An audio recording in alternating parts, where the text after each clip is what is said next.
Hello, welcome to Lei's Looking Glass. You might have heard of a term called couple resemblance. Do couples grow alike over time, or do they choose each other because of the resemblance? Are they connected at a genetic level? Today, let's discuss the mystery behind it. In August 2024, a young couple from Chengdu posted some sweet photos of themselves and became instant celebrities. Their photos received 700,000 likes and 2 million shares. People were shocked by how similar they looked. When the young woman tied her hair up and wore a hat, she looked exactly like her boyfriend. And when the young man wore a long wig, he looked like a mirror copy of his girlfriend. People were astonished and asked them, "Could you two be long-lost siblings? Have you taken a DNA test?" This question wasn't entirely out of touch, as such storylines are in the movies.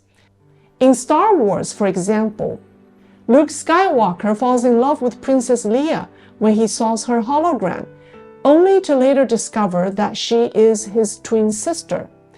The young couple in Chengdu reassured people that they weren't siblings. To put everyone's minds at ease, they took a DNA test. The result? Their chance of being related was only 1 in a million. This story, however, triggered online discussions. Are couples drawn to each other because they look alike, or do they look alike because they've been together for some time? This has been the subject of scientific study for decades. In 1987, social psychologist Robert Zayonk from the University of Michigan led a team to study the issue of couples resembling each other. His team found 12 pairs of married couples and collected photos from them when they were newlyweds, and then compared them with photos taken 25 years later. The results showed that as the years passed, the couples began to look more alike. Interestingly, couples who felt happier in their marriage tended to have a stronger resemblance to each other. The professor's team concluded that couple resemblance is a real phenomenon and not just imaginary. But why do couples grow alike over time?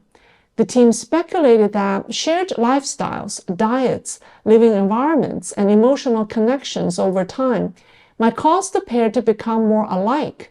Their emotional harmony might lead to similar facial expressions, similar muscle movements when they smile or frown. Over the years, the small repeated actions could result in similar facial features and increase their facial similarity. Professor Zayonk concluded that couple resemblance gradually develops over the course of marriage, and his theory remained the leading explanation for this phenomenon for a few decades, until it was challenged in 2020. Professor Michael Kosinski's team from Stanford University wanted to test Zayonk's theory and collected photos from over 500 couples who had been married for more than 20 years. Using both human judgment and AI, they concluded that couples don't grow alike over time, but tend to choose partners who look like themselves when they first fall in love. Their research was published in the journal Scientific Reports in October 2020. The team proposed that people naturally prefer familiarity, familiar faces, environments, and things. They develop feelings of comfort and affection for others who look similar because they are used to seeing their own reflection in the mirror. However, Kosinski's team acknowledged that their research has a limitation, which is that interracial marriages might violate the couple resemblance rule. There has been a significant increase in interracial marriages in the US over the past few decades.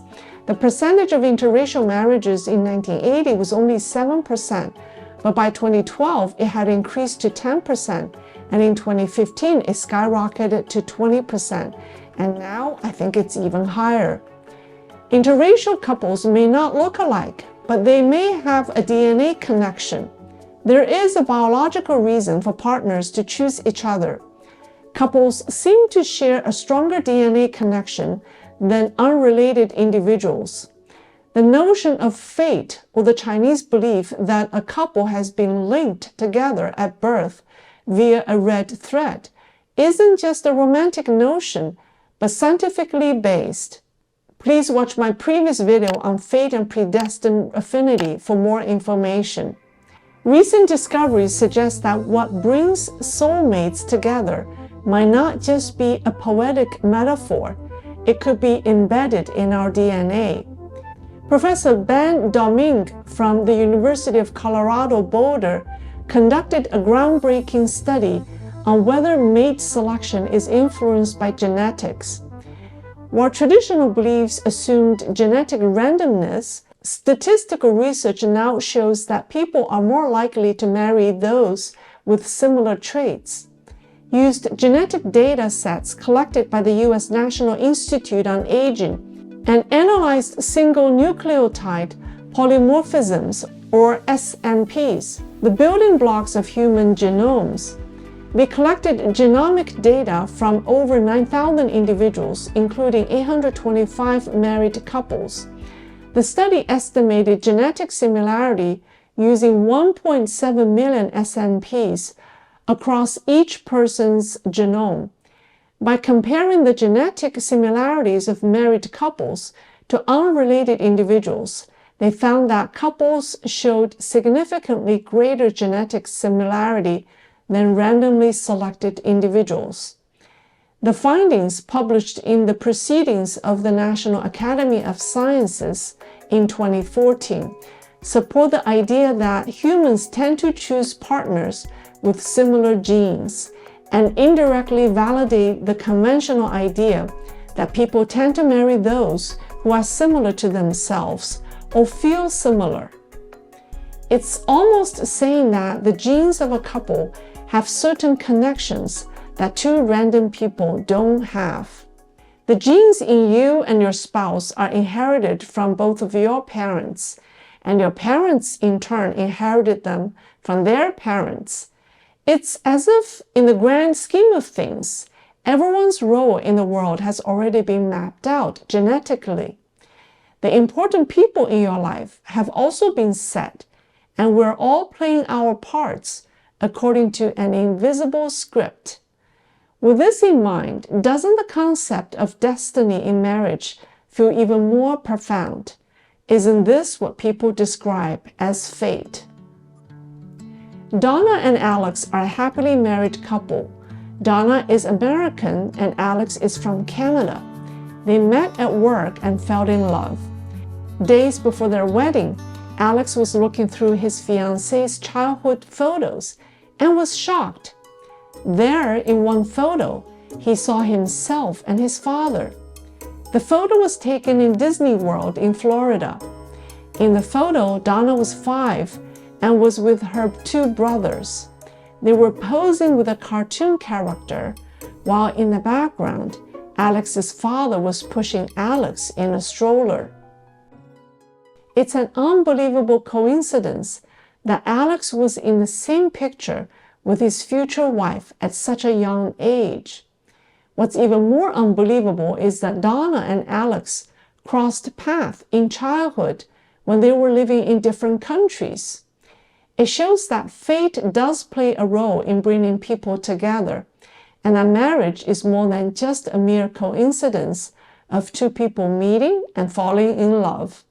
This confirms the Chinese belief that there is an invisible bond between a couple at birth.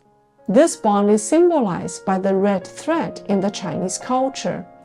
This thread, which is arranged by the divinity in charge of marriage, the old lunar matchmaker, will bring the 2 together no matter how far apart they are.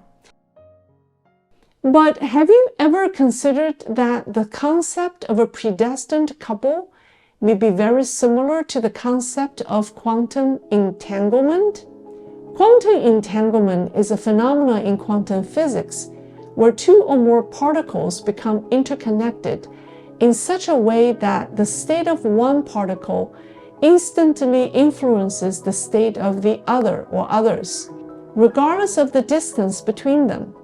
This spooky action at a distance, as Albert Einstein famously described it, defies classical intuitions about how objects interact. When particles become entangled, their properties, such as spin, polarization, or momentum are no longer independent. Instead, they exist in a shared quantum state. If one particle's property is measured, the other instantly responds, suggesting an unseen bond that operates beyond physical proximity or classical communication. This connection is deterministic within the quantum system, highlighting a fundamental interconnectedness at the subatomic level. This phenomenon challenges our understanding of reality, as it suggests that the universe may be deeply interconnected in ways we humans haven't fully comprehended. The concept of quantum entanglement and the traditional Chinese belief in the red thread of fate share intriguing parallels. Both concepts involve an unseen connection, an ethereal thread in the red thread myth, and quantum coherence in entanglement. Just as entangled particles respond instantaneously to each other over a distance, the red thread suggests that destined partners will inevitably find each other, no matter how far apart they are. Both emphasize a preordained or predeterministic aspect to the bond, suggesting that external circumstances cannot sever the connection. The awe-inspiring idea of profound connections between particles and between a couple defies the notion that romantic relations and movement of particles are random. Everything happens for a reason, and everything has a cause. The poetic resonance between science and mythology highlights the progress humanity has made in exploring the mysteries of the universe and human existence. As the Chinese saying goes, fate is predetermined. The red thread of fate tied by the old lunar matchmaker has brought you and your special someone together at birth. The red thread is invisible, and perhaps it resides in the genes on a microcosmic level. Of course, you can't see it. It's precisely this invisibility that guarantees the stability of the relationship and marital fate. Otherwise, you would easily mess it up if you could in fact see it. What if you decided to change fate on a whim because you didn't like something about the relationship? That will completely ruin the plan. This is why certain aspects of the universe will never be discerned or detected by science and will forever remain mysteries. The best thing we humans can do is to conform and follow the order of things in the universe. Just go with the flow, so to speak, and cherish everyone we come across in life. Everyone in our life, whether we like them or not, is meant to be. Cherish and enjoy the entanglement state. That's all for today. Here's the previous video on fate, marriage, and predestined relationships. If you like my program, please like and subscribe, and I'll see you next time.